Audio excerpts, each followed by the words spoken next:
Hello guys, welcome back to our channel. In the last episode, last Wednesday, we set up our blueprints to make our first ship model. We have the top and the side and the front views, and these are all we'll really need probably. We can add a back view later when we need to add those details, but for the most part, to get the shape right, this is all we're going to need. And in today's video, we're going to pick up where we left off, and we're actually going to start making the base mesh for this. This is one of the most important, if not the most important steps. I would argue that it's probably the most important step in modeling anything from reference, or anything in general really, because this is where we're really going to get to define our shape, make sure that's nice and correct, and get our topology correct for adding extra details later. We need to go in and eventually cut in these portholes, and our lives are going to be a lot easier when our topology matches that. Believe me, I've been there, and I've made models when I was first starting out. The topology didn't match at all, and adding these details was a complete nightmare. It didn't work out. I had to start from scratch, and we've all been there, but hopefully by watching this tutorial, you're going to learn to avoid that. Hopefully I avoid it. I'd be pretty disappointed in myself if I didn't at this point. But yeah, like I say, we're going to just start making the base mesh of our model here. And our reference should all be good to go. I'm just going to make sure this is nicely lined up here. I'm going to pull this forward and just line that up with those details. And pull this back to the center. And we should, in theory, be good to go here. Something you'll probably notice is whenever you're working with reference, a lot of the time, or blueprints specifically, a lot of the time things won't line up 100% correct, even if you have the scale right? Like you can see here, the bottom of the hull doesn't quite line up. Or if we line up the bottom of the hull with the bottom of the hull in the side, from the front, this part here, where my mouse is, this band here doesn't line up. So things will never be 100% accurate, annoyingly, when you're making these blueprints. A lot of the time, you know, they're just, these ships have either sunk or been scrapped like hundreds of years ago, so these are just fan recreations, right? These are hobbyist recreations. So they're only going to be so accurate. And that's one of the difficult parts in making something like this, is that there's quite a lot of guesswork. These will only get you so far.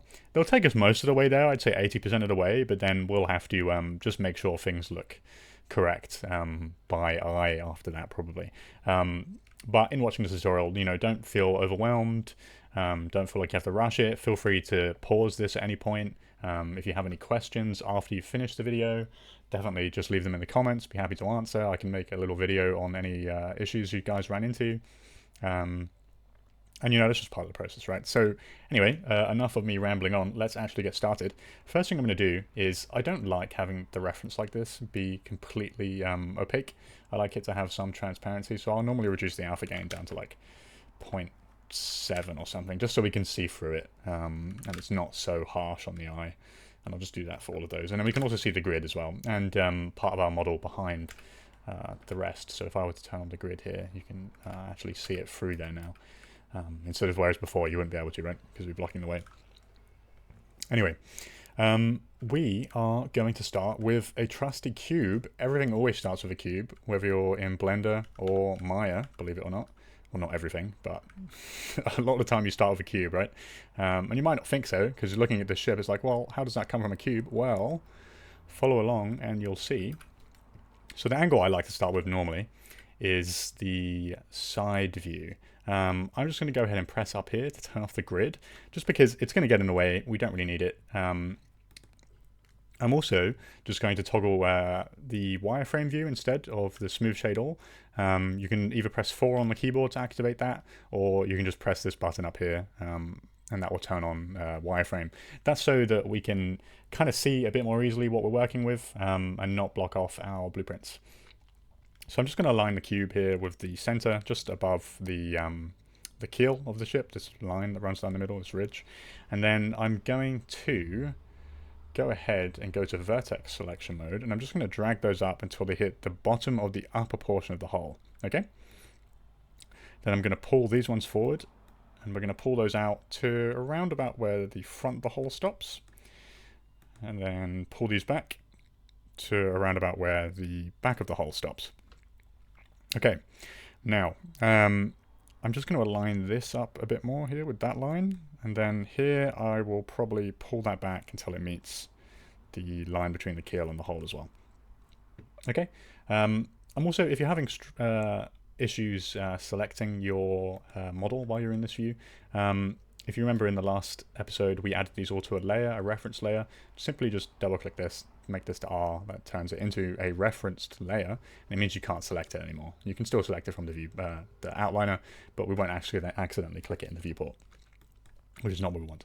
So I'm just going to press spacebar and go to our top view as well to get this to line up. Make sure this is the right width. Actually, you know what? No, probably the front view is better for this, so we can get the right size. I've also just noticed that the front of our ship doesn't quite line up with our model here, so I'm just going to line that up a little bit. And you'll get that when you're working with reference like this. It's just kind of a multi-staged process. I'm now going to scale this out in X till we reach the overall width of the base, of the lower hull. And there we go. So that is still just a cube, right? Doesn't look much like our ship. I guess you could use this as a boat. It's like a paper boat. But that's the base shape of our hull. We're now going to start adding more edge loops, okay? So from the side view, I'm going to go to the multi-cut tool. If you're not sure how I'm doing this, I'm using the marking menus. You can hold down right click to access various different options like edge, vertex, and object select mode. If you hold down shift and right click, that will give you access to all the excuse me, all the modeling tools. So we've got multi-cut, target weld, fill holes, smooth, booleans, combine, separate, and so on. We're looking for the multi-cut tool. We want to add a loop just in the middle here. To add that in the center of your cube, I'm just going to, while holding down control, middle mouse click, and then I'll add that in the center. I'm then going to go back to vertex select mode and just pull that forward till we reach there. And really what we're doing here is we're just making sure, while keeping our topology as low as possible, so it's more easily controllable, we're just making sure that things line up with our images here from various different angles. So we'll make a few changes here, then we'll switch over to the front view, make a few changes there, maybe the top view as well, just to see if everything's lining up. And then we'll just do that, and it's iterative, right? And then by the end point, you should have something that matches your images, and then when you look in perspective like this, it will look like your model, or like your reference, sorry. I'm also going to add one just in the middle here, so that I can pull the back of this up a little. I'm going to align this to the back of the ship. If you haven't done this before, when you're selecting edges or vertices or any other object that you want to move on your mesh, you can align the your selection to another part of the model. Now I have this hotkeyed to the D key on the keyboard, and I would highly encourage you to use hotkeys if you don't already. You can get access to those by coming up to Windows, Settings and Preferences, and then the hotkey editor. But no worries if you don't want to do that. We can also just do it manually. And to do that, what we're going to do is we're going to come over to the left-hand side here where we've got the Translate tool. We're just going to double-click that, and that will bring up the Tools Settings menu. And then to edit our pivot, we're simply just going to click the Edit Pivot button. By default, your axis orientation might be set to weld. What that will mean is when you're moving or translating your mesh, it will be in weld space, right? Orientated as a grid. But what we want to do is we want to change this to objects, just so that whenever we're modifying this, rotating it, translating it, it's always in relation to our object, right? Rather than the mesh itself. And there are times where you'd want to do weld space, but we can get into that later. And specifically here, we want to do object. So once we've pressed Edit Pivot, we're just going to come over to the back and we're going to select Align to this face. And you can see what that's done is it's aligned our pivot point perfectly to this angle, okay? So when we move this now, it's going to align perfectly and go up in a straight line. If I was to just do this normally, you know, it would come back and up, and then we'd have to sort of bring it into place ourselves, and it just won't be as tidy. And there's a time and place for having unevenness in your model, but right now we want it to be as even as possible, and we can add that unevenness later. So we're just going to edit the pivot back to there, and then we're going to come back to our side view and just pull this up until we reach kind of the top portion of the hull here. And there'll be a bit that comes up further back here, just in experience. But generally, that will be a separate pieces of wood, from my experience. So we're just going to come up to around about here, probably, for the time being. We can always pull that up later, and that should be okay. I'm also not really liking how bright my reference is. We've reduced the alpha gain, but it's kind of being a bit harsh on my eyes. So if, like me, you have weak baby eyes, you can also reduce the color down to just a little bit lower on everything, so it's not too bright. There you go, something like that. And that's much easier to see. We can also see our model a bit easier. I am then going to pull these up. For this, I'm not actually going to align it to the grid, but I am going to translate by just holding down left click and moving this square instead. That's the that will lock it to this particular axis that we're looking at, rather than doing this, which could potentially move it in an axis we don't want it to. So we just want to go straight up like this.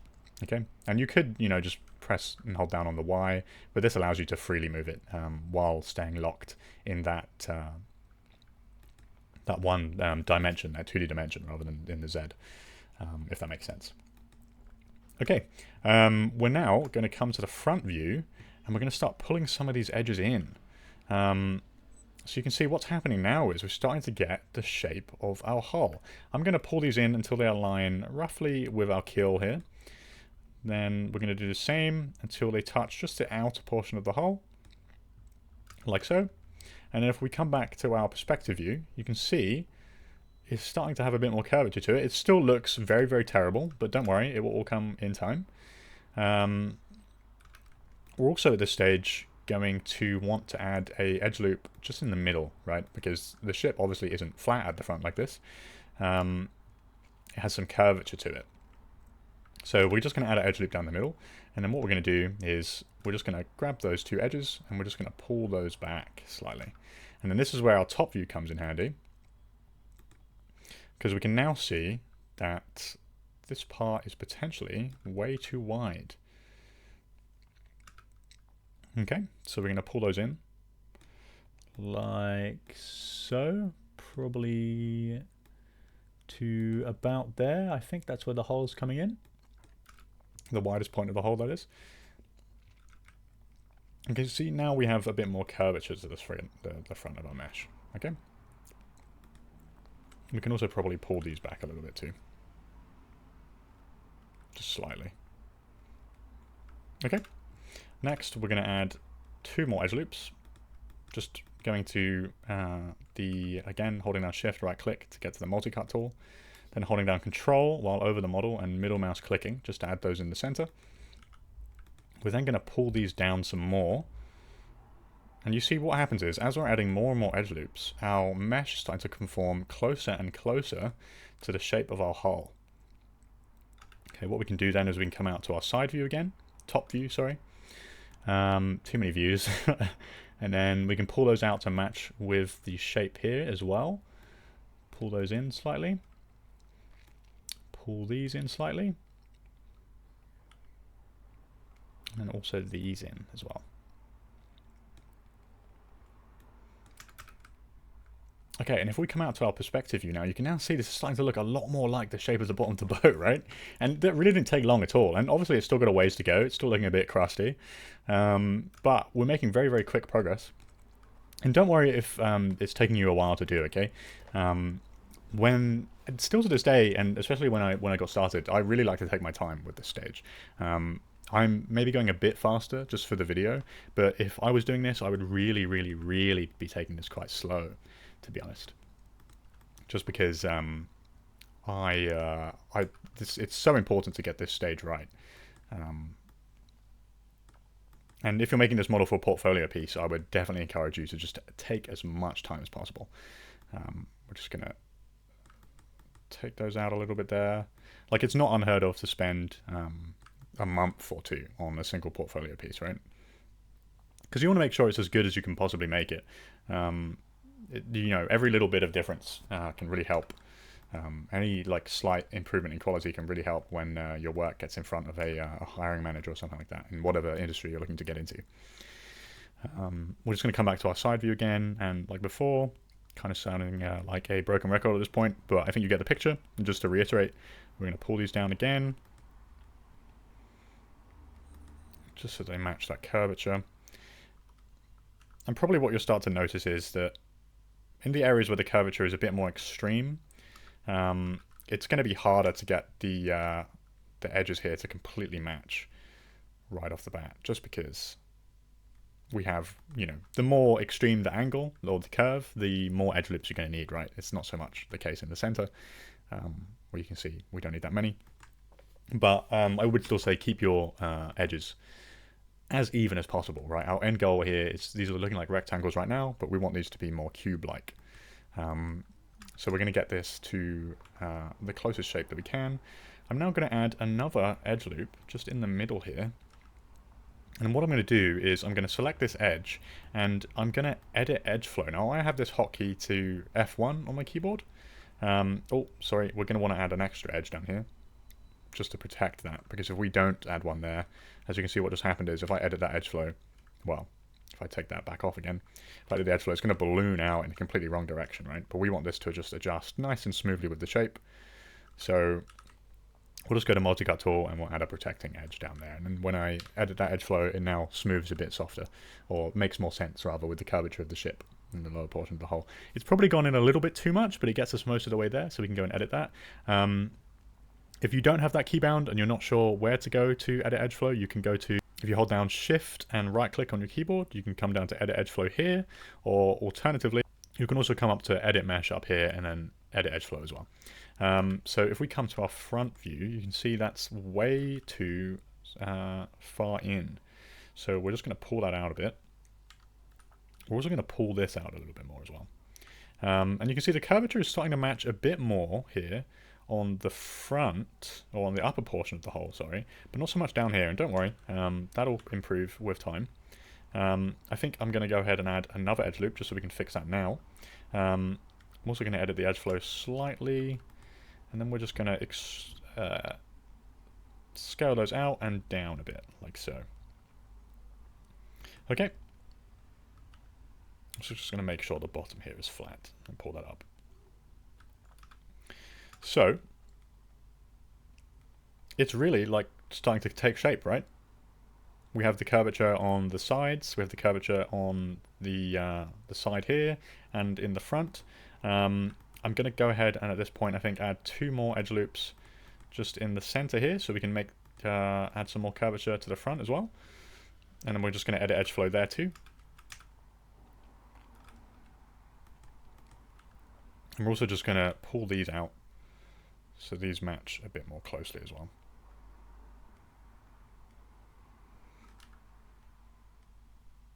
Just like so. Okay, and something important to note. Actually, let's just pull these out a little more. Oh, these ones out here a little more. Make sure we keep a nice consistent curve. So something important to note. With the hulls of ships like this, they're not perfectly round like this all the way around. They kind of have a bit on here that dips in. So we'll add that later. But for the time being, we're just trying to get the base shape right, okay? I think what we'll do is add... In fact, no, you know what? Let's start adding that in now. Okay, so this is where your reference is really going to come in handy, right? Because just looking at our images here, you can't really tell that the hull at this front portion flattens, but it definitely does, right? Like if I pull over my reference here, you can see, and now this is a model, but like we went over in the previous episode, you can learn a lot from these models because they're often reasonably accurate, and a lot of these ships, unfortunately, no longer exist. But you can see, just looking here, you can see how it kind of flattens out, right? It's not perfectly curved like our model currently is. So what we're going to do is we're going to try and just replicate that flattened part there, okay? And all we're going to do to do that is, for the time being, I'm just going to cut our model in half. So because we can always duplicate this half afterwards, and it saves us having to edit both sides. I'm just going to face select and select the entire right side of the model, and I'm going to double click this portion and just delete. Right, so now we have a perfect half of our hull. Then looking at our reference, what we're going to do is we're just going to start pulling some of these edges in. Now normally I wouldn't recommend just pulling edges in like this, right? Because you're going to end up creating a serious problem very quickly. And you're going to get lumps. But because our mesh is so low resolution-wise, we can kind of avoid that, right? Like if there are any weird lumps, we can just iron them out ourselves. And it's really not that bad to do. So we're just going to pull these in, kind of just getting that flattened shape a little bit better. Now, when I first made my ship that I showed you in the previous video as an example, I didn't know that the hull was shaped like this because I wasn't looking at reference enough. And it came to much later in the modeling process when I suddenly realized my hull was completely wrong and I had to rebuild it 3 times. So don't be like me. You know, I definitely learned a lot doing it that way. But just for the headache and stress, I would not recommend it. So we're just going to pull those in a little bit like that. And that is looking a bit more correct. Just going to smooth these. I think we can probably pull those in more.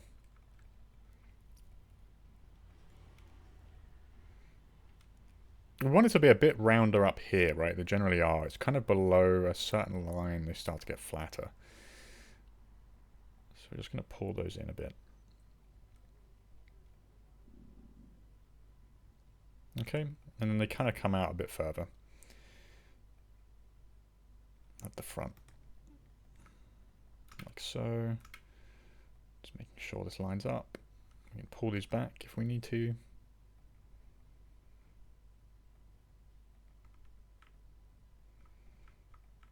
Just keeping nice even spacing.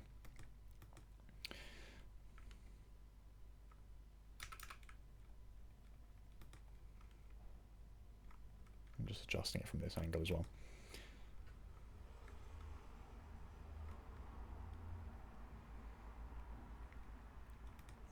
And then we'll probably pull this out a little bit more. This out a bit more like so.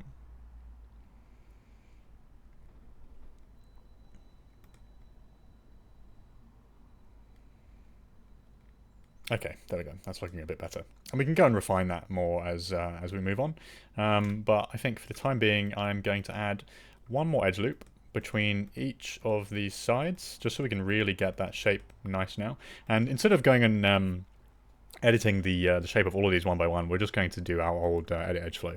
So again, to do that, just select the whole edge, come to hold down shift, right click, edit edge flow, or alternatively you can come up to edit mesh and then edit edge flow from there as well. I'm going to use my hotkey, which I just have bound to F1. And guys, like I really can't stress enough, hotkeys, while it takes a while to get used to, they save you so much time, right? There we go. Okay, and now let's smooth out all of our edges, and we're getting a nice smooth curve here. And I think for the time being now, we might not go add too many more edges on this side, because it's starting to get a bit dense already, and it's going to become difficult to modify that if we need to. I'm just smooth previewing it to see if we've got any weirdness, and it looks like we do at the moment. I'm just going to add a protective edge here, so when I smooth that edge flow, edit the edge flow, it doesn't go crazy. I'm just going to delete that. If you ever wondered how to quickly delete an edge, if you just select one edge of an edge loop, hold down Control, right click, go to edge loop utilities, and then to edge loop and delete, that will delete the whole edge loop and also the vertices related to it. I may also edit the edge flow of this guy. If it will let me do it cleanly. There we go. Or somewhat cleanly anyway. I'll have to pull this back in. That will happen from time to time, but it's okay. Just fix that.